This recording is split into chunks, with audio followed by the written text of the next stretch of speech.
So let's finish up John chapters 11 through 21 by talking about the rescue of Jesus and specifically the cross. See, we already saw, if you've seen the Pursuit 301 videos, we already saw the pep talk that Jesus gave his disciples in John chapters 13 through 17 in preparation for the cross.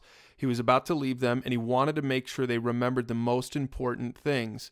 Now, if you haven't taken Pursuit 301, you should go back and watch those videos and see these principles that come out of these passages. I'll review them real quickly here. Principle 4, that we need each other, the theme of love, that Jesus loved his disciples, and he wanted to make sure that he understood that this theme of loving one another was still going to be carried out in the church. Principle number 5, that we serve each other. And Jesus was a servant. He came as their master and Lord, but he served them. We saw that in John 13 when he washed their feet. And principle number 6, that we're all on a mission. It's not just Jesus and his mission, but he chose his disciples so that they would go out and make disciples. And we talked about this again in Pursuit 301.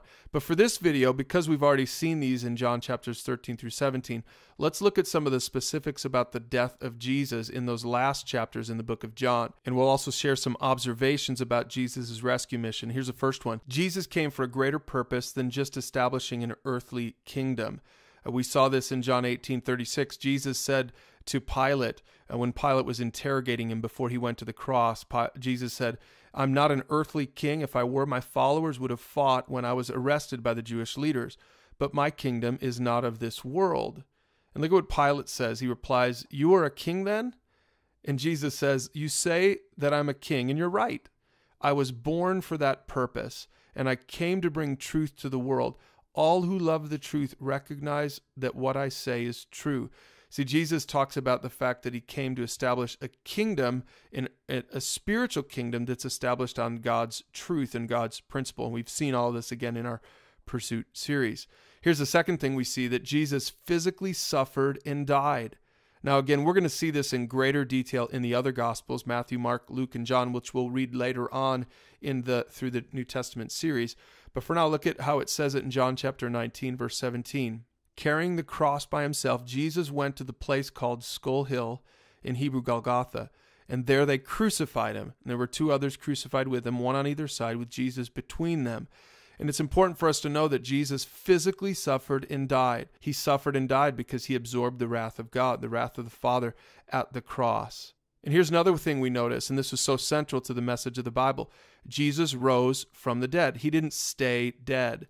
See, after Jesus died, he was buried in a tomb, and it says this in John 20. Simon Peter arrived and went inside the tomb a few days after he died, and he noticed the linen wrappings that Jesus had been wrapped in were lying there, and while the cloth that had covered Jesus' head was folded up and lying to the side. It says, and then the other disciple, who was John, the author of this gospel, the other disciple was with him, and he also went in, and he saw and believed.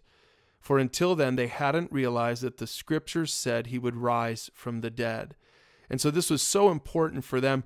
They didn't understand the kind of kingdom he was bringing, that Jesus didn't just have to die for our sins, but he had to rise again, proving that he's victorious and proving that he had the authority to conquer sin and death, which is exactly what he did. This was his rescue mission. And then we see in the final chapter of John, in John 21, we see that Jesus was going to the Father. He wasn't going to stick around. He was going to leave and go to the Father, but that they had work to do. Look at how he says it in verse 15. After breakfast, Jesus said to Simon Peter, this is the resurrected Jesus, he said, "Simon, son of John, do you love me more than these?" And Peter said, "Yes, Lord, you know I love you."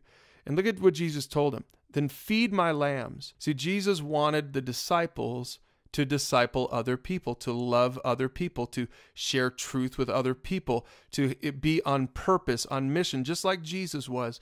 Jesus was empowering them to go and do the same thing. So we see that this is what his rescue mission was all about. Now, right now, as a group, why don't you hit pause and talk about these words in red here before you go on. In the next video, we're going to preview our week 3 readings, which are Acts chapters 1 through 10.